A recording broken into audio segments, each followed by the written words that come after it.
Episódio Flash: O Encantador de Mulheres.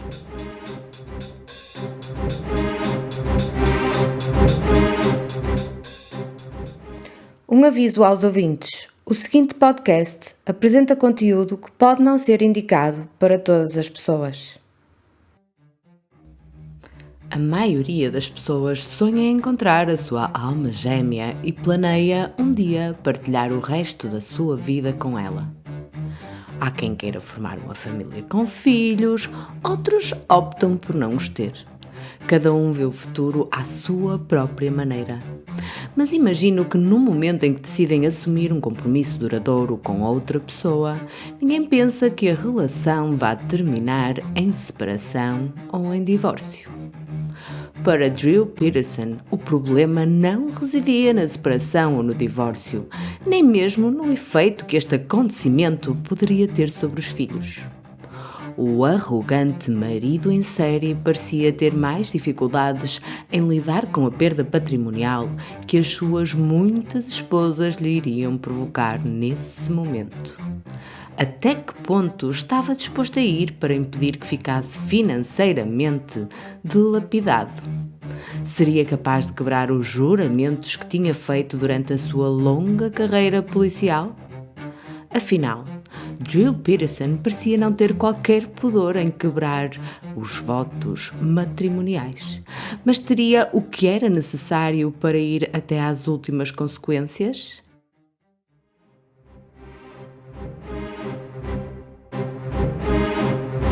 Olá, eu sou a Isabel Formulista e esta é a Fórmula do Crime.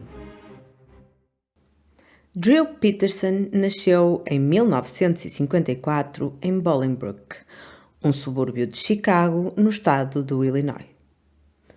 A sua infância e adolescência parecem ter sido relativamente normais, sem relato de qualquer evento traumático ou comportamento que pudesse fazer adivinhar o pior. Na escola, envolvia-se em atividades desportivas e praticava com frequência corta-mato. Foi também no entorno escolar que acabou por conhecer Carol Brown, uma bonita jovem 3 anos mais nova que se viria a tornar sua namorada e seu par no baile de finalistas. Quando terminou o ensino secundário, juntou-se de imediato ao exército, onde serviu durante 4 anos, desempenhando as funções de polícia militar. Em 1974, casou-se com Carol, a namorada da adolescência. Depois disso, em 1977, tornou-se polícia civil no departamento da sua cidade natal, Bolingbrook. Aí começa uma longa carreira nas forças policiais que vai desempenhar ao longo de 30 anos. No ano seguinte, em 1978, entrou para a equipa de narcóticos da área metropolitana e pouco depois foi distinguido com o prémio Polícia do Ano. A vida parecia correr-lhe bem. Aos 24 anos, já estava casado e tinha iniciado uma carreira promissora nas forças policiais. Estava a correr tão bem que até já tinha arrecadado um prémio. Por isso, as perspectivas de futuro eram animadoras. Entre 74 e 1980, o jovem casal teve 2 filhos, Stephen e Eric. Mas, em 1980, 6 anos após o casamento, Carol tem uma enorme desilusão quando descobre que o marido a trai. Inconformada, confronta-o e exige-lhe explicações. Drew recusa afastar-se da amante e Carol não vê outra solução senão pedir-lhe o divórcio. Apesar de ter sido traída, reconheceu muitos anos mais tarde que Drew foi sempre um marido cuidadoso e um bom pai. Nunca ameaçou ou tratou mal. Contudo, podia ser bastante controlador. Após o divórcio, o pagamento da pensão de alimentos estipulado foi sempre feita. Drew cumpria as suas obrigações de pai. Ia buscar os filhos regularmente aos fins de semana para participar das suas vidas e não tinha razão de queixa do ex-marido. À parte de pequenos desentendimentos normais entre pais separados com filhos em comum, davam-se todos bem. A amante com quem Drew enganou a esposa, Carol, entretanto tornou-se namorada. Com a convivência, Kyle, a agora namorada, foi-se apercebendo da personalidade do companheiro, que demonstrava cada vez mais abusar do poder e do estatuto inerente à sua atividade enquanto polícia. Reconheceu-lhe traços muito controladores e decidiu que não queria continuar o relacionamento. O encantamento que Drew provocava nas mulheres não demorou muito a produzir efeitos. Em 1982, casa-se pela segunda vez com Vicky Connolly. Este casamento durou 10 anos e não tiveram filhos em conjunto. Vicky, a segunda esposa, afirmou que foi vítima de vários episódios de violência doméstica, tendo chegado a dizer que Drew lhe tinha apontado uma arma 3 ou 4 vezes durante o período em que estavam casados. E que numa dessas vezes apontou a arma à cabeça de Vicky, dizendo-lhe que a ia matar e que em seguida se suicidaria. Em outra ocasião, durante uma discussão, Drew Peterson agarrou-a pelo pescoço e chegou a dizer-lhe que a mataria de forma a que parecesse um acidente. A sua necessidade de controle era tão forte que terá inclusivamente colocado escutas na casa, de forma a monitorizar a então esposa. A este ponto já é perceptível que Drew tem vindo a aumentar a agressividade com que trata as mulheres, passando de um comportamento considerado controlador para a agressão física e a ameaça. O divórcio terá sido mais uma vez disputado pela descoberta de uma relação extraconjugal. A segunda mulher de Drew Peterson tornou-se ex-mulher quando descobriu que o marido mantinha um caso com Kathleen Savio, que viria a tornar-se na sua terceira esposa. O segundo divórcio deu-se sem precalços, de forma até amigável, e Vicky não lhe exigiu nenhum dinheiro da sua pensão de polícia. No entanto, mesmo depois da separação, Peterson continuava a querer controlar a vida de Vicky. Seguia-a com frequência e chegou a invadir a sua casa. Isto porque, depois do divórcio, Drew ofereceu-se para mudar as fechaduras da casa de Vicky. E um dia, a ex-mulher acordou durante a noite e deparou-se com o polícia no seu quarto. Que medo! Já imaginaram um susto? De acordo com Vicky, Drew não disse uma única palavra. Depois de se aperceber de que tinha sido visto, Drew deu meia volta e saiu. Talvez se tratasse de um aviso. Se quisesse continuar a dificultar-lhe a vida, podia. Que crueldade! Drew Peterson tinha uma necessidade enorme e tirava absoluto prazer em desfrutar do poder e do controle. Agora que estavam separados, se Vicky decidisse abrir a boca e partilhasse os tormentos e as ameaças que sofreu durante o casamento, ele teria como se vingar. Por isso, Vicky decidiu ficar de boca fechada e muito provavelmente agradeceu o facto de se ter livrado de tamanha prisão.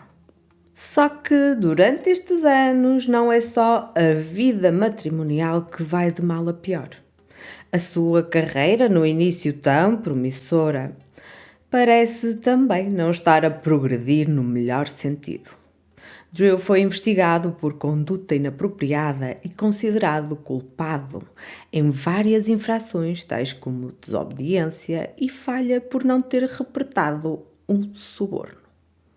Drew Peterson chegou a ser despedido na sequência destes acontecimentos, mas recorreu e conseguiu ser novamente admitido no ano seguinte.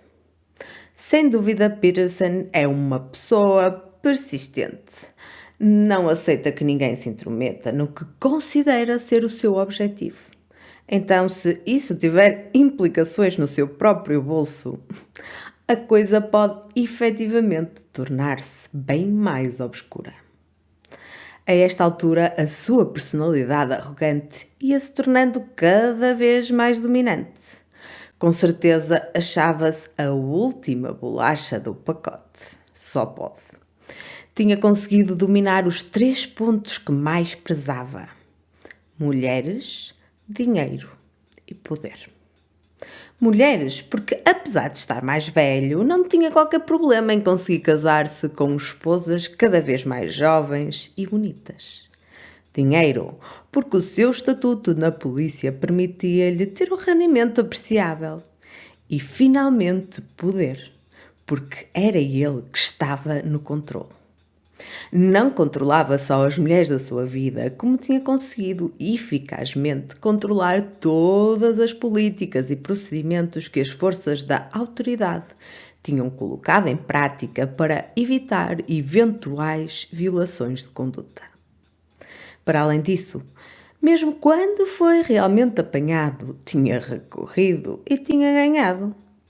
A polícia tinha agora de se retratar e de o voltar a aceitar nas suas fileiras. Logo, Peterson não aceitava derrotas. Nada o conseguiria deter. O seu ego, esse crescia cada vez mais, a um ritmo que parecia não abrandar. Podia fazer o que quisesse, sem sofrer consequências. Resta saber se não será justamente o seu ego a sua grande perdição um dia. A 18 de fevereiro de 1992 é então formalizado o segundo divórcio de Drew Peterson, que a 3 de maio do mesmo ano, por isso menos de 3 meses depois, se casa pela terceira vez, aos 38 anos, com Kathleen Saville, que é 10 anos mais nova, muito importante, 10 anos. Portanto, ela tinha 28 anos quando se casou com Drew. O charme e a personalidade que Drew Peterson emana deve ser mesmo irresistível. Porque as mulheres parecem realmente dispostas não só a terem um relacionamento com ele, como também em assumir um compromisso sério, a longo prazo, com este polícia de Bolingbroke. Segundo a família da terceira mulher, Kathleen só ficou a saber que Drew estava casado quando se conheceram, já depois de ela própria se ter casado com ele. Alegadamente, Kathleen pensaria que Drew Peterson estava divorciado ou então, na pior das hipóteses, separado de Vicky. Desde que se tinham conhecido num encontro às cegas, Drew sempre lhe tinha dito que o processo de divórcio estava a decorrer e que ainda a mulher de quem se estava a divorciar era viciada em cocaína. Kathleen eventualmente conseguiu descobrir a verdade, mas já era tarde demais. Nesse momento já se encontrava casada e apaixonada pelo seu atual marido. É de notar que os dois ficaram noivos apenas 6 meses depois do encontro às cegas. Portanto, isto foi tudo muito rápido e ela viu-se envolvida com Drew de uma forma que depois não conseguiria sair da posição onde se tinha colocado. A agora terceira mulher de Drew, uma contabilista com 28 anos de idade, será o novo alvo da sua crescente obsessão por controle. Em 2 anos de casamento, o casal não perde tempo e conta já com 2 filhos, Thomas em 1993 e Christopher em 1994. Os 4 vivem juntos numa moradia em Bolingbroke e a eles juntam-se com regularidade os filhos de Peterson do seu primeiro casamento, Stephen e Eric. Depois do nascimento dos filhos, o romance começa a desaparecer. Com eles vem a responsabilidade do seu cuidado. Os momentos de diversão que Drew tanto aprecia tornam-se raros. Ele perde rapidamente interesse na esposa e na mãe dos seus filhos. Não tem papas na língua e faz questão de a criticar e magoar sem nenhum pudor. Acusado de estar gorda, diz que parece um cão e que é feia, vejam lá. A relação outrora promissora rapidamente se transforma. A violência começa a surgir. Não tarda muito até que Kathleen começa a aparecer com hematomas, cortes na cabeça e tenha de ser atendida nas emergências dos serviços hospitalares. Mais tarde, Kathleen confessou que o marido a tinha empurrado contra uma mesa. Para além da violência física e psicológica que parece ter se instalado definitivamente na relação, a esposa estava também descontente com o marido porque nunca estava em casa. E quando estava, a reunião familiar acabava sempre mal. Mas as humilhações e torturas não se ficavam por aí. Há relatos de que, enquanto Kathleen e os filhos dormiam no andar superior da moradia, Drew Peterson dorme com a sua mais recente e nova, e com isto quero dizer mesmo mais jovem, conquista na cave. O homem não tem mesmo limites e acha que pode fazer tudo, absolutamente tudo o que lhe apetecer. Não respeita sequer a presença da mulher e dos filhos no mesmo espaço. Ou seja, não respeita os mínimos dos mínimos. Durante o relacionamento, Kathleen afasta-se também cada vez mais da família e dos amigos. O seu isolamento impede que as pessoas de fora consigam perceber o que se passa na sua vida. Em outubro de 2001, quando o casamento já está por um fio e os abusos são cada vez mais frequentes, Kathleen recebe uma carta anónima que a avisa da traição do marido. A carta é muito específica e aconselha a ter extremo cuidado com a forma como vai reagir ou pedir ajuda. Quando mais esta mulher traída confronta Drew, estoura a violência. O marido empurra-a com força contra o frigorífico, mas mantém que se trata de uma mentira orquestrada que foi veiculada só para o prejudicar. Só que este foi também o ponto de viragem. O casamento tinha terminado. Os anos de má convivência já eram razão suficiente. Kathleen tinha aguentado muito e esta tinha sido efetivamente a última gota de água. Em 2002, Drew foi viver com a jovem Stacy, a mesma com quem ele tinha estado na casa da anterior esposa, que à altura tinha 17 ou 18 anos. Para piorar a situação, Drew não só foi viver com a amante, com quem tinha traído a esposa, como também comprou uma casa exatamente no mesmo bairro, ao fundo da rua. As regras da sociedade não se aplicavam a ele. Drew fazia as suas próprias regras, desafiou tudo e todos. Juntou-se com a amante e comprou uma casa a meros metros de distância da casa onde tinha vivido com Kathleen e com os filhos. Que audácia! Que afronta para Kathleen! Tinha o marido a viver com a amante à vista de todos e tinha de se cruzar e de presenciar a felicidade do recém-casal, que para além disso faria questão de gozar e de provocar a esposa traída. Kathleen teve de suportar quando passavam por sua casa, propositadamente, por exemplo, de patins, e lhe mostravam entre gargalhadas o dedo do meio. Isso já para não falar que Stacy era uma miúda, era mais nova do que, pelo menos, o filho mais velho de Drew Peterson. O ciclo repete-se e é inegável. Mais uma vez, Drew é apanhado a trair a mulher. Mais uma vez, quando é descoberto, junta-se ou casa-se com a amante pouco depois. Mais uma vez, vai ter um par de filhos nos primeiros anos após o casamento. Depois as responsabilidades aumentam, as mulheres envelhecem e o seu corpo altera-se. O divertimento que tanto o entusiasma acaba. Começa a violência e a tortura. E por fim, também o casamento termina. Com todas estas circunstâncias agravantes, o divórcio torna-se obviamente contencioso.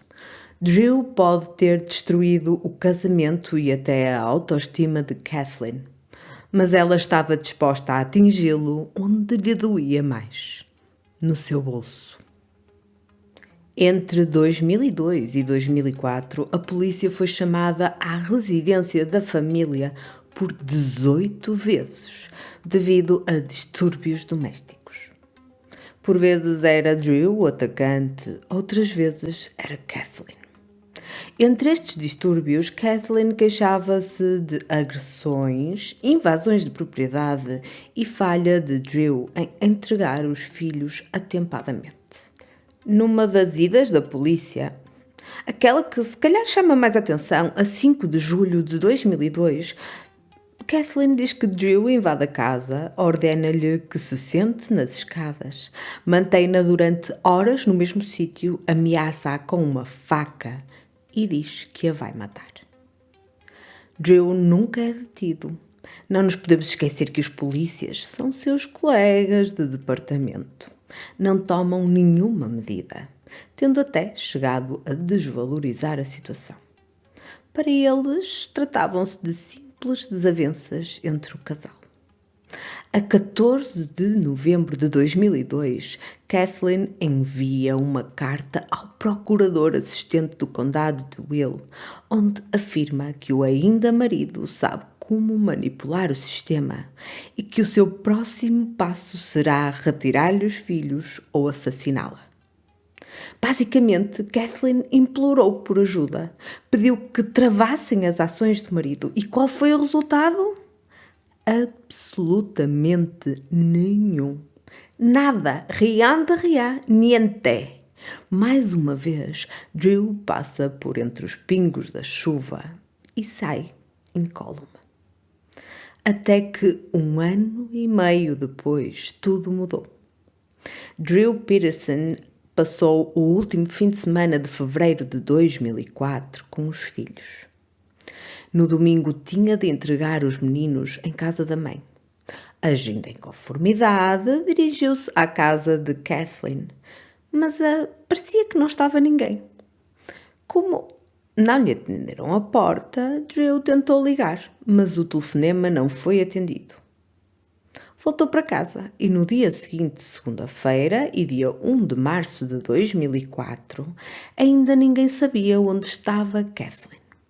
Drew Peterson pediu a alguns vizinhos que o acompanhassem até à casa da ex-mulher, de forma a ver se estava tudo bem com ela.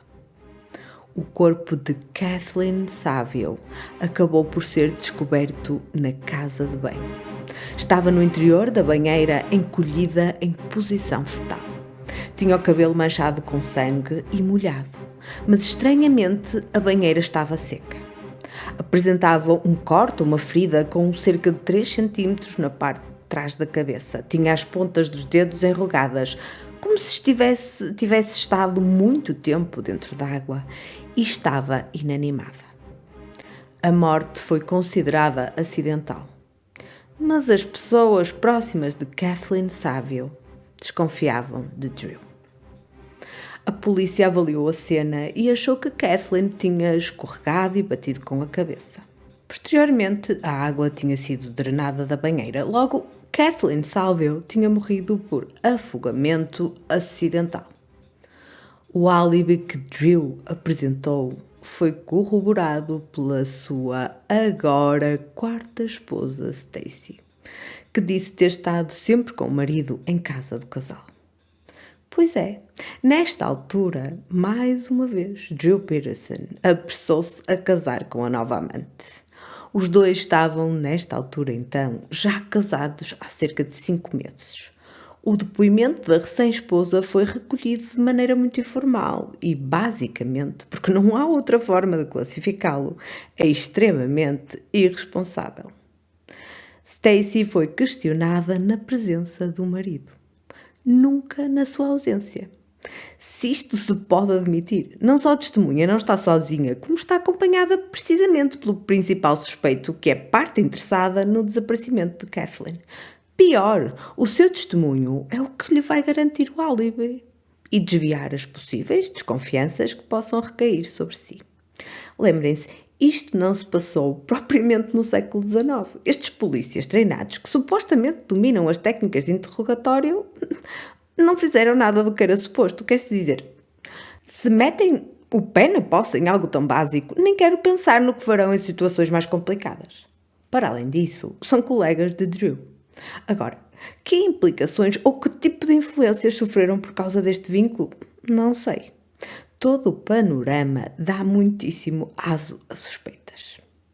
Na altura da sua morte, Kathleen Saville estava quase a terminar uma longa e ácida disputa financeira com o ex-marido, que estava prestes a ser resolvida. Penso que o divórcio já estava formalizado há algum tempo e por isso Drew já conseguiu casar com Stacy, mas a divisão de bens ainda tinha ficado pendente.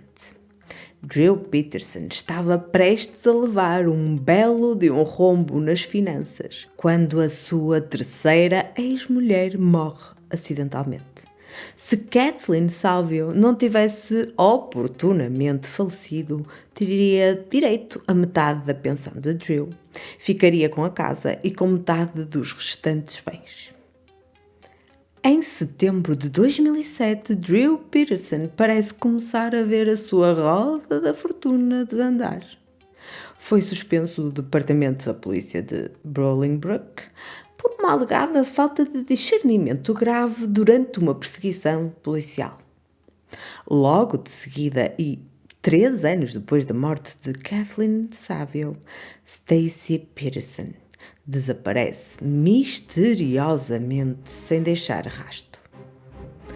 Num domingo, dia 28 de outubro de 2007, Drew disse ter acordado às 11 da manhã. Nessa altura descobriu que a esposa de 23 anos já tinha saído para ir ajudar a pintar uma casa. A irmã de Stacy, Cassandra, tinha tentado contactar a irmã o dia todo, neste domingo. Como não conseguiu falar com ela, dirigiu-se à moradia do casal às 11 da noite, portanto às 23 horas, para ver se estava tudo bem.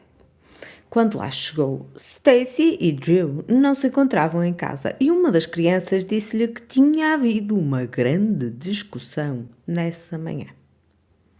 5 horas depois, e sem ainda ter conseguido contactar a irmã ou ter tido notícias de Stacy, Cassandra liga para a polícia e reporta o seu desaparecimento às 4 da madrugada de segunda-feira. Portanto, ela não perdeu tempo. Provavelmente sabia que havia ali alguma coisa de muito errado. Aos mídia, Drew chegou a dizer que tinha falado com Stacy ao telefone pela última vez às 9 da noite do dia 28, portanto, do domingo, o dia em que tinha desaparecido. Nesse telefonema, a esposa tinha-lhe dito que o ia deixar. O marido acrescentou que acreditava que Stacy estivesse em segurança com outra pessoa. A família, no entanto, achava altamente improvável que a jovem de 23 anos tivesse abandonado a família, deixando para trás os 2 filhos em comum com Drew Peterson, que na altura eram muitíssimo pequenos e por quem demonstrava ter uma verdadeira adoração. Para além disso, eles sabem que Stacy nunca abandonaria os seus filhos. Porquê? Porque ela própria havia sido abandonada pela mãe, que está desaparecida desde 1998 e sabia bem o trauma que isso poderia causar nas crianças. A 29 de outubro surge a informação veiculada por uma familiar da mulher desaparecida que afirma que 2 dias antes de desaparecer, Stacy tinha pedido o divórcio à polícia. Estava decidida e ia dar início ao processo na semana seguinte. A mesma fonte familiar confirma ainda comportamentos que já sabemos ser próprios de Drew e das suas relações, mas que talvez se tenham tornado cada vez mais proeminentes nos últimos tempos. Drew era uma pessoa extremamente ciumenta e controladora. Seguia, rastreava os seus movimentos via GPS, atenção, e ligava-lhe a todo momento, persistentemente. A jovem mãe estava cansada dos ciúmes doentios do marido, que não a deixava sequer ir à mercearia sem controlar quanto tempo demorava e sem verificar, vejam lá, os recibos que trazia. A sua vida tinha-se tornado num autêntico inferno. Uma simples ida ao cabeleireiro implicava que Drew lhe ligasse várias vezes de forma a controlá-la. O marido acusava-a constantemente de estar a traí-lo e Stacy já não sabia o que mais podia fazer para sair daquele ciclo infernal que teimava a agravar-se. É certo que tinha os seus filhos e sabia que Drew era capaz de perder completamente as estribeiras quando confrontado. Mas Stacy tinha passado os últimos 3 ou 4 anos a tentar não desafiá-lo e isso de pouco ou nada lhe tinha servido. Tal como Kathleen tinha feito antes, Stacy tinha decidido enfrentar diretamente a ira de Drew, consciente de que a sua vida poderia estar em perigo. E agora, justamente agora, ninguém sabia de seu paradeiro. Ora, isto veio chamar muitíssimo a atenção da comunicação social, porque ao mediatismo associado ao desaparecimento de uma jovem e bonita mãe, somou-se a descoberta de que era já a 4ª mulher de um polícia que tinha mais do dobro da sua idade, cuja esposa número 3 tinha morrido em circunstâncias pouco claras. Isso já para não falar do facto de que a folha de serviço de Drew não estava propriamente imaculada. Imediatamente o frenesim da imprensa tomou conta da região. Todos queriam conhecer a personagem que se escondia por trás deste marido em série, que não transparecia a mínima preocupação com qualquer desconfiança que pudesse incidir sobre si mesmo. Drew enfrentava os repórteres que literalmente acampavam à porta de sua casa. Passava por eles, dava-lhes conversa, sorria alegremente e dizia piadolas. Este sargento da polícia adorava ser o centro das atenções e não se coibia de o demonstrar, não haja dúvida. Durante os tempos que se seguiram, Drew deu múltiplas entrevistas, confiante, arrogante e certo de que tinha o controlo, arrastou até pelo menos um dos seus filhos para a frente das câmaras. Os mais conhecidos programas da altura convidaram-no. Estamos a falar de programas como Larry King ou Dr. Phil. Mas houve muitos outros. Todos queriam ter um ar da graça de Drew na sua programação.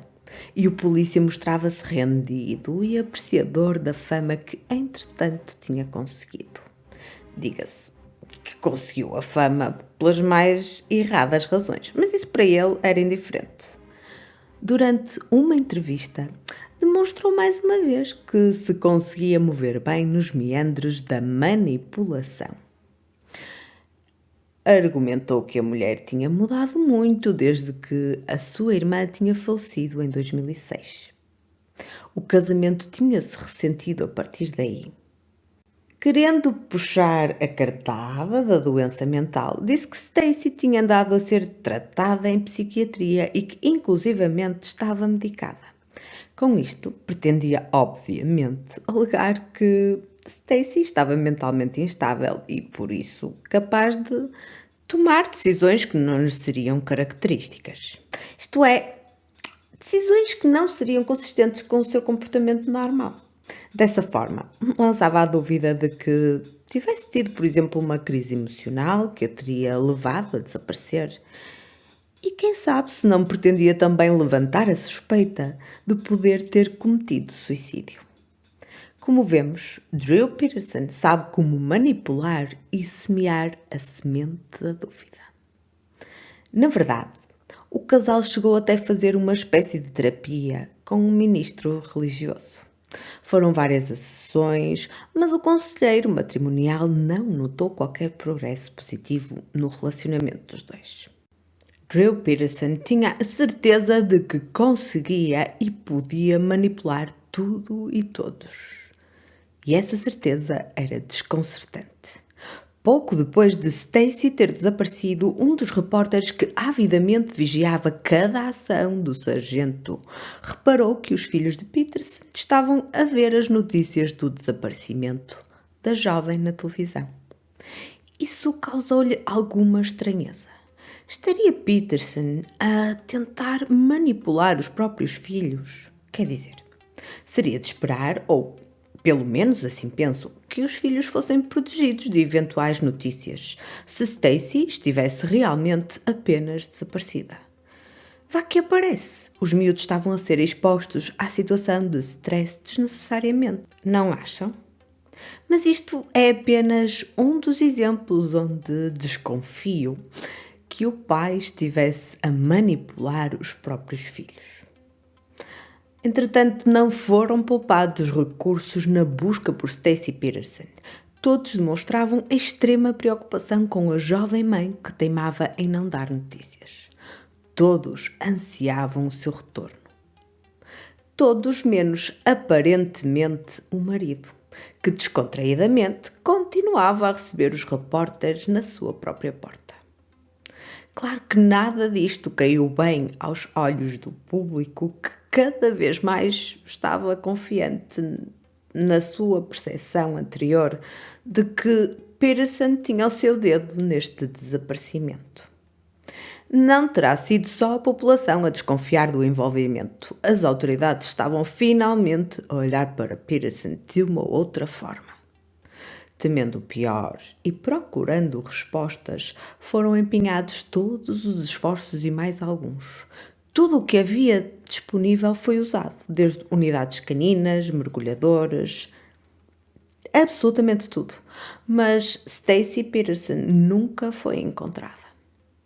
2 semanas depois do desaparecimento, a Polícia Estadual, que entretanto tinha sido chamada para investigar o caso devido ao conflito que poderia existir por Drew ter uma potencial influência no Departamento de Polícia local, por isso 2 semanas depois, a Polícia Estadual já considerava que Stacy podia ter sido vítima de um eventual crime e tinha reaberto a investigação à morte de Kathleen Salvio em 2004. Foram emitidos e executados 4 mandados de busca que resultaram na apreensão das armas de fogo de Peterson, do seu veículo e do veículo de Stacy. Drew Peterson era agora o principal suspeito nos 2 casos. Será que a sua sorte estava finalmente a acabar? Ou mais uma vez conseguiria escapar? O polícia e o seu advogado decidem então passar ao ataque. Desenham uma ofensiva mediática para tentar defender o principal suspeito das fortes suspeitas. Chamam-lhe contenção de danos. Os 2 começaram a desenhar em conjunto a defesa, nos sítios onde Drew mais adorava estar, na comunicação social e, por consequência, na ribalta. Foi uma decisão arriscada. Podia correr bem, mas ao mínimo deslize podia também ser muitíssimo prejudicial. Durante uma entrevista num programa de rádio surge a ideia de lançarem um concurso. Uma espécie de rubrica que viria a chamar-se Ganha um Encontro com Drew. Para espanto de todos, o advogado dá o seu aval e Drew consegue mais um prego no seu caixão. Não entrava na cabeça de praticamente ninguém a ideia de que um marido que tem a esposa desaparecida há tão pouco tempo se dispusesse sequer a ter encontros que pudessem remotamente ser considerados de caráter amoroso. Conclusão. A tentativa de limpar a sua imagem não só falhou, como veio a agravar o problema. Claro que mais tarde, quer os responsáveis da cadeia de rádio, quer o próprio apresentador do programa acharam prudente cancelar o concurso, que não avançou. O corpo de Kathleen foi exumado a 16 de novembro de 2007 e analisado cuidadosamente de forma a sustentar a tese de acidente ou a mudar a sua causa de morte. Foram feitos novos testes. O médico legista Michael Baden, subejamente conhecido na comunidade de True Crime por ter participado nos famosos casos de O.J. Simpson e de Phil Spector, examinou o corpo em novembro de 2007 a pedido da família de Kathleen e declarou que ficou convencido de que Kathleen tinha sido vítima de um homicídio. Na sua opinião, tinha havido uma luta física e ela tinha sido colocada na banheira, onde foi encontrada depois de já ter falecido. Concluindo, havia a hipótese de Kathleen ter sido assassinada e ter sido colocada na banheira de forma a encenar um acidente. A irmã de Kathleen Saville afirmou que a vítima lhe tinha dito que estava com medo e sabia que Drew Peterson a ia tentar matar de forma a parecer que tinha sido um acidente. Durante a conversa, parecendo aterrorizada e extremamente aflita, Kathleen pede à irmã que não acredite na tese de acidente e, na eventualidade de lhe acontecer o pior, tome conta dos seus filhos. Entretanto, Thomas Murphy, irmão de Drew Peterson, chegou-se à frente e fez uma revelação bombástica. Thomas tinha ajudado o irmão a transportar um recipiente de grande capacidade para fora da casa da família Peterson. Esse mesmo recipiente apresentava-se quente ao toque. Para além disso, Thomas ajudou-o a estabelecer uma chamada a partir do telemóvel de Stacy. O destinatário da chamada era o marido. Isso colocaria a desaparecida nas imediações do aeroporto a quando do seu desaparecimento. Com isto é que ele não contava, de certeza. Tinha sido traído pelo próprio irmão. Mas nem essa revelação lhe parece ter feito moça. Com a mesma confiança de sempre, afirmou que todo o testemunho tinha sido inventado e que nada do que tinha sido dito era verdade. Reafirmava a sua inocência.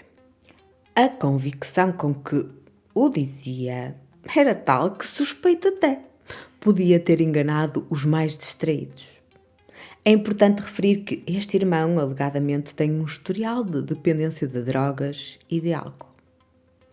Thomas terá tentado o suicídio 2 dias depois de ter ajudado no transporte, por temer que essa ajuda tenha feito com que descartasse o cadáver da cunhada. Ter-se-á sentido culpado? Ou saberia este irmão de tudo? Ainda relacionado com o recipiente, Rick Mims, um amigo de longa data de Drew, confessou que os dois tinham comprado 3 recipientes azuis à empresa de cabo onde ambos trabalhavam na altura em part-time. Para além disso, Rick forneceu à polícia fotografias dos referidos recipientes. Os vizinhos também afirmaram que pouco depois do desaparecimento viram que Drew Peterson, com a ajuda de um outro homem, transportou um barril de cerca de 200 litros para fora de casa. Este barril teria a capacidade de acondicionar o corpo de uma pessoa. Os vários testemunhos que se acumulam no mesmo sentido aumentam a probabilidade de que estes factos tenham realmente acontecido. Suspenso do seu emprego, sabendo que estava no centro da investigação e que não conseguiria assegurar a sua posição no departamento de polícia, Drew Peterson anuncia a sua vontade de abandonar as suas funções. A 15 de novembro de 2007, o Conselho de Pensões de Bolingbroke, entidade responsável por gerir os fundos de pensão para os funcionários públicos da cidade, votou e permitiu que Peterson se aposentasse com o valor total da pensão a que tinha direito, justificando que, à luz da lei em vigor no momento, eram obrigados a fazê-lo, uma vez que Peterson não tinha sido condenado por nenhum crime. Isso quer dizer que Drew Peterson ia oferir cerca de $6.000 por mês. Por isso, aos 53 anos de idade, já sem ter de pagar pensões alimentícias ou de qualquer outro caráter e com património, note-se que o património de Kathleen ou não chegaria a ser dividido ou ficaria para os filhos de ambos, Drew Peterson teria um rendimento confortável que lhe permitia cuidar dos menores e viver os anos vindouros de forma confortável. Por fim, em 21 de fevereiro de 2008, a morte acidental de Kathleen Saville foi oficialmente reclassificada como homicídio. A autópsia realizada a 3 de novembro, depois da exumação do corpo, concluiu que a sua morte resultou mesmo de um crime. Um ano depois, a 7 de maio de 2009, o principal suspeito foi detido e acusado de homicídio. A detenção foi feita durante uma operação stop e, mais uma vez, as câmaras apanharam o momento e o ato foi divulgado na televisão nacional. 5 anos depois da morte de Kathleen Saville, havia um arguido detido. A fiança foi estabelecida em 20 milhões de dólares. E desta vez, Drew Peterson tinha perdido todo e qualquer poder de influência que alguma vez teve. A sua sorte seria decidida por um punhado de pessoas e pouco podia fazer. Ou será que podia? Pois, como já é típico da sua personalidade, não se deu por derrotado e muito menos ficou de braços cruzados. Contratou uma mega equipa de advogados, mais precisamente 6, que ficaram encarregues da defesa do seu caso. Não só eram muitos, como também eram extremamente experientes. Como se de uma ironia do destino se tratasse, esta equipa parecia espelhar a controversa atitude do seu cliente. Falavam muito, diziam piadas, faziam brincadeiras e faziam também de tudo um pouco para chamar a atenção sobre si próprios. Como acontecia com o seu cliente, arrogância e autoconfiança não lhes faltava. Uma vez mais, a equipa legal de Drew Peterson optava por arriscar nas decisões que tomava, chegando até a ser desrespeitosos nos comentários que faziam em relação à esposa desaparecida. Enfim, nem sequer tenho palavras para classificar tamanha conduta. A equipa legal, que, por definição, deveria ser séria e consciente, por vezes parecia ter sido contaminada com qualquer vírus da imbecilidade. De qualquer forma, quem mais sofreu com isso foi precisamente o homem que estavam a tentar defender. Mas essa atitude, embora inaceitável, tinha uma razão de ser. Erradamente tinham considerado que ia ser um caso fácil, uma vez que não tinha pernas para andar. Para a equipa, faltavam provas que associassem o seu cliente ao crime. A acusação tinha apenas o argumento de que a morte tinha sido disputada por um divórcio amargo e isso não era de todo suficiente. Por isso, decidiram cantar de galo e incendiaram ainda mais o mediático julgamento. Ao que parece, Drew Peterson tinha bem mais consciência do perigo que corria, ou, de outra forma, não teria contratado uma mega equipa. Será que a defesa foi negligente na abordagem que fez do caso? Não sei se foi ou não, mas que confiaram demasiadamente na não condenação. Acho que posso afirmar que sim. A acusação não estava disposta a perder e não suportavam a ideia de deixar que o ex-polícia permanecesse livre depois de ter maltratado pelo menos 3 das 4 esposas durante décadas. A equipa de defesa era grande e experiente, mas ia enfrentar um verdadeiro colosso. Do outro lado estava o procurador James Glasgow, uma experiente raposa que ia lutar com todos os seus trunfos. No que dependesse dele, o arguido não ia voltar a ver nem mais um pôr do sol em liberdade. Durante o julgamento, Glasgow não perdeu uma oportunidade de ser pungente. Do primeiro ao último momento foi assertivo, passou a sua mensagem com clareza e não se mostrou afetado pela arrogância da equipa adversária.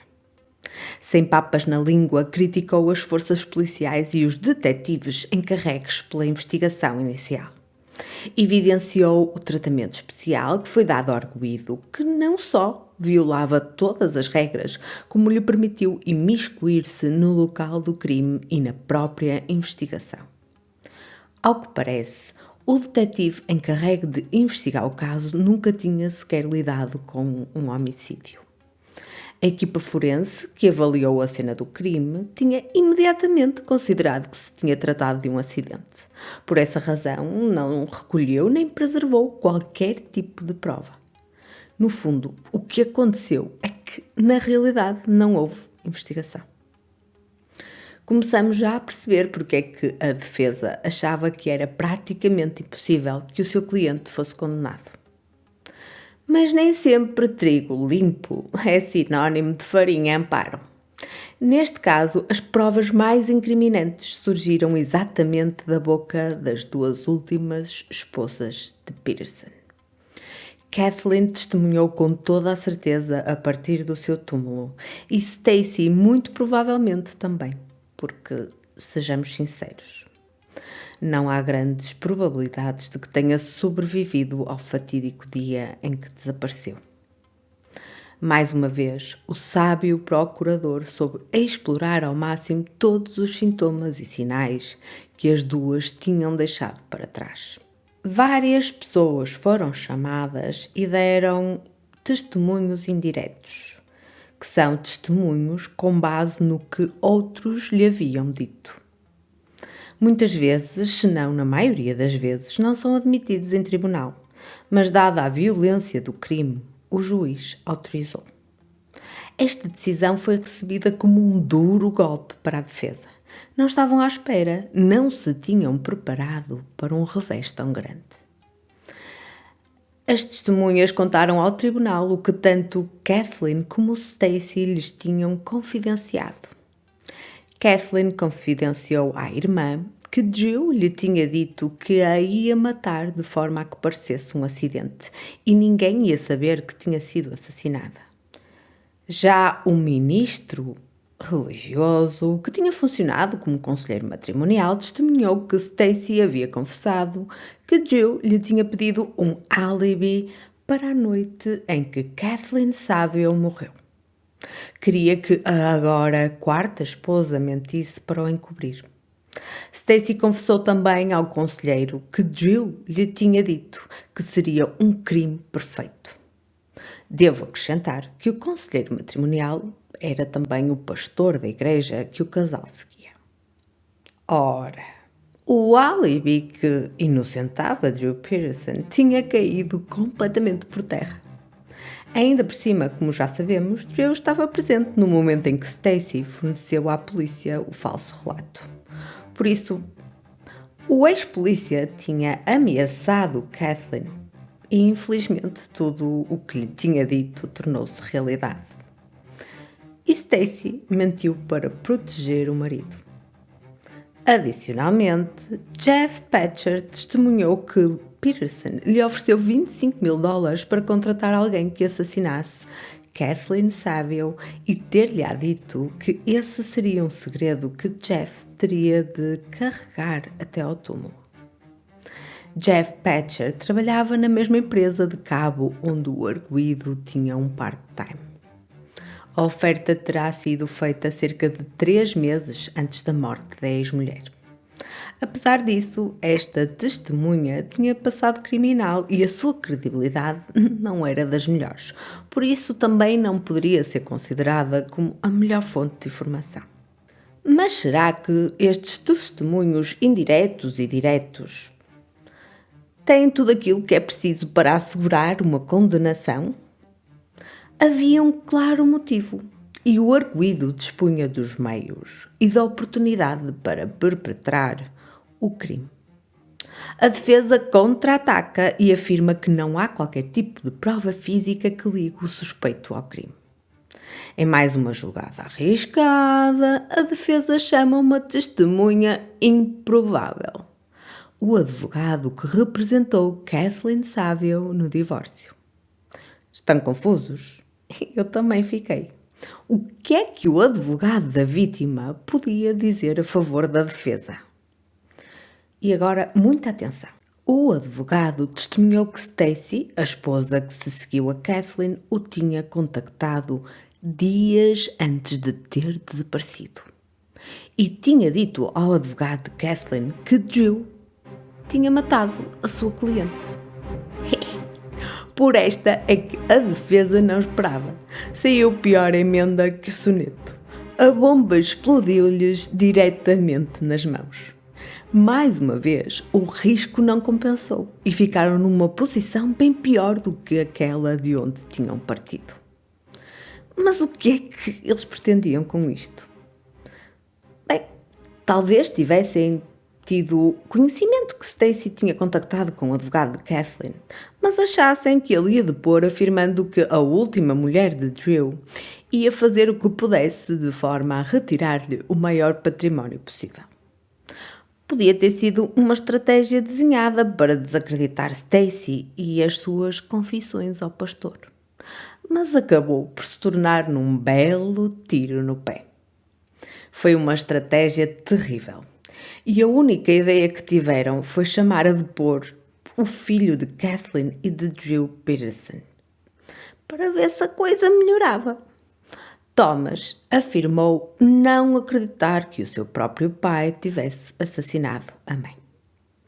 Mais uma vez, Drew usava os filhos para tentar limpar a sua há muito manchada imagem.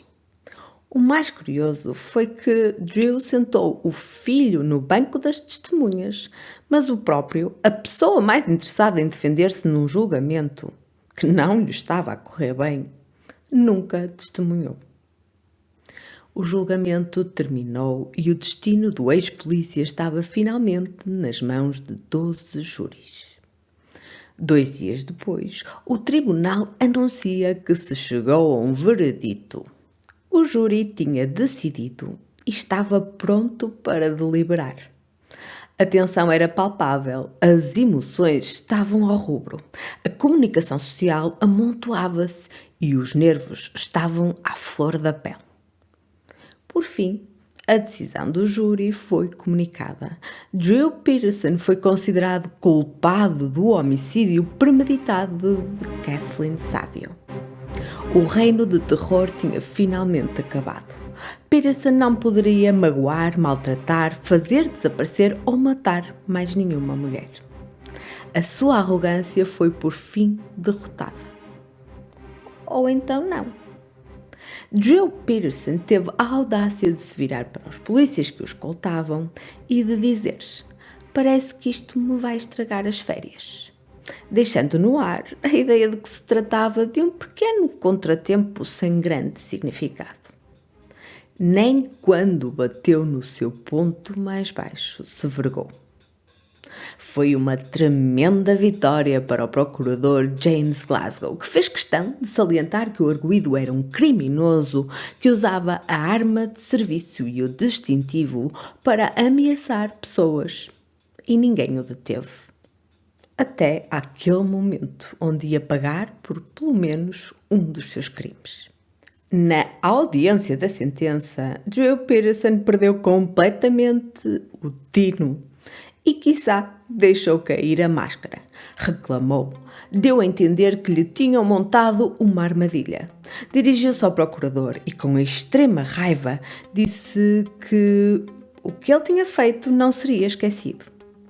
Drew Peterson foi condenado a 38 anos de prisão e só pode ser libertado quando tiver 93 anos de idade. Ora, isto era praticamente uma sentença de nunca mais conseguir ficar em liberdade.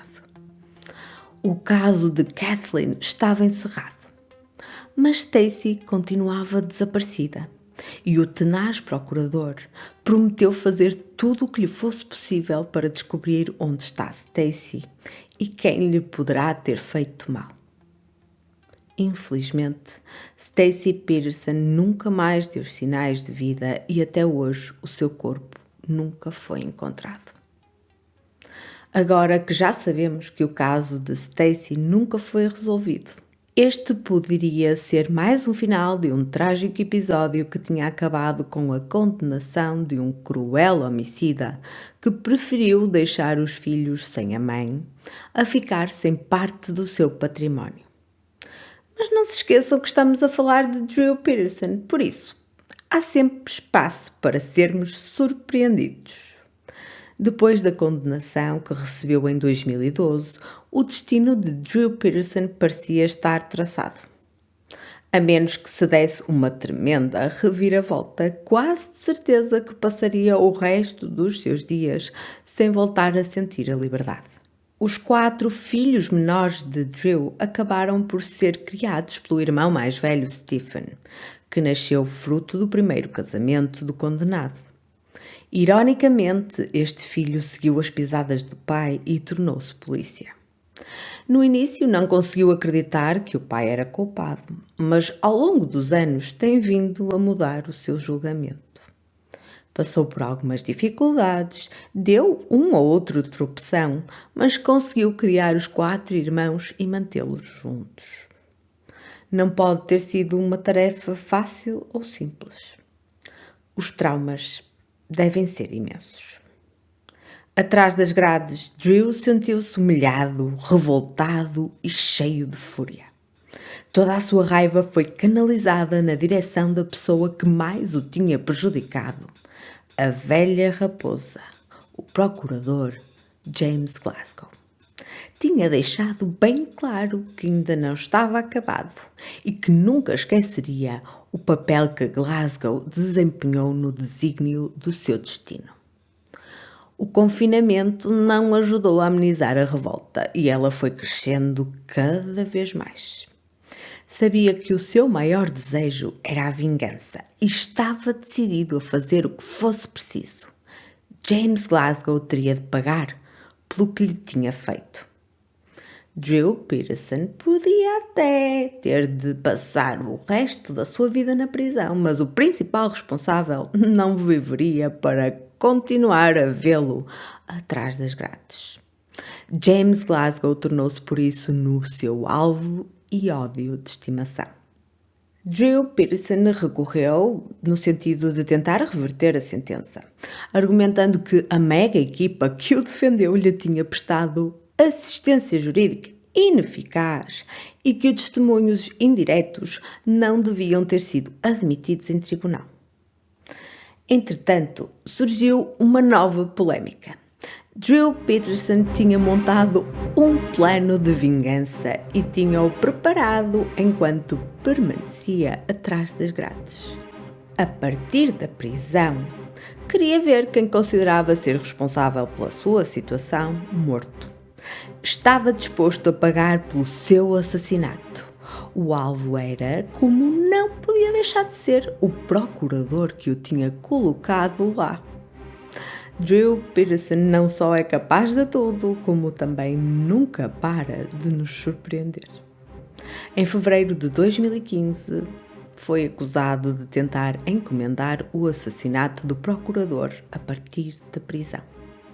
O plano foi revelado por um presidiário que avisou os procuradores e usou uma escuta para recolher provas incriminatórias.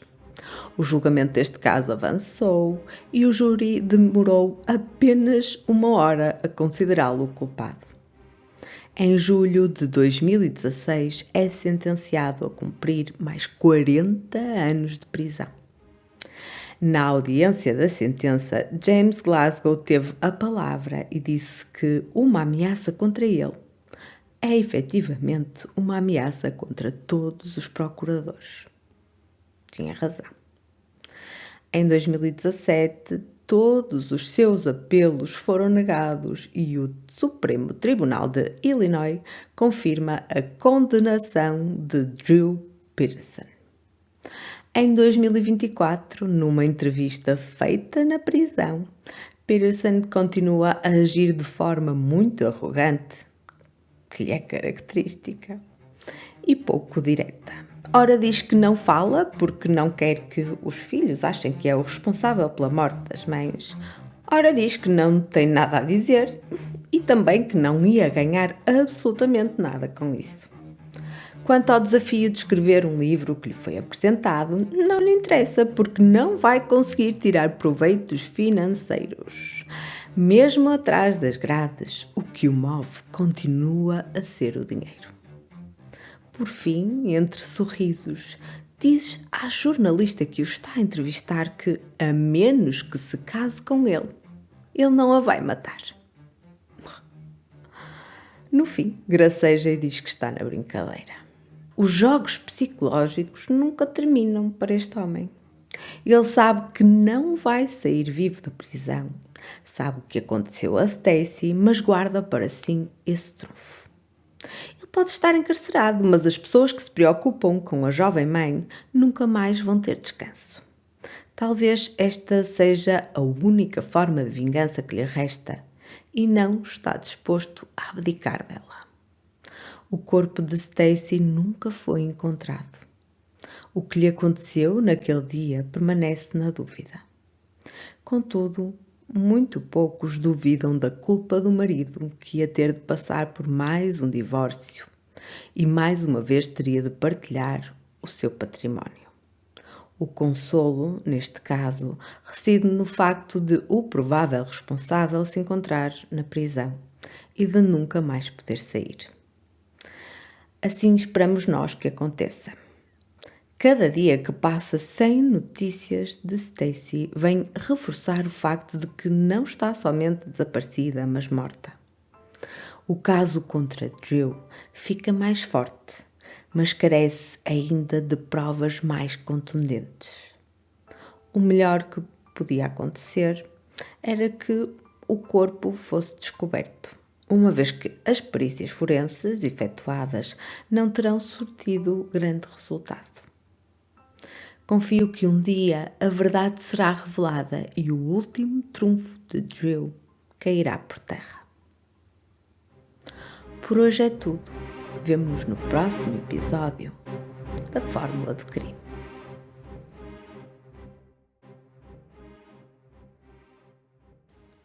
Esta foi uma produção de Fórmula do Crime, a equipa que te traz os crimes reais em português.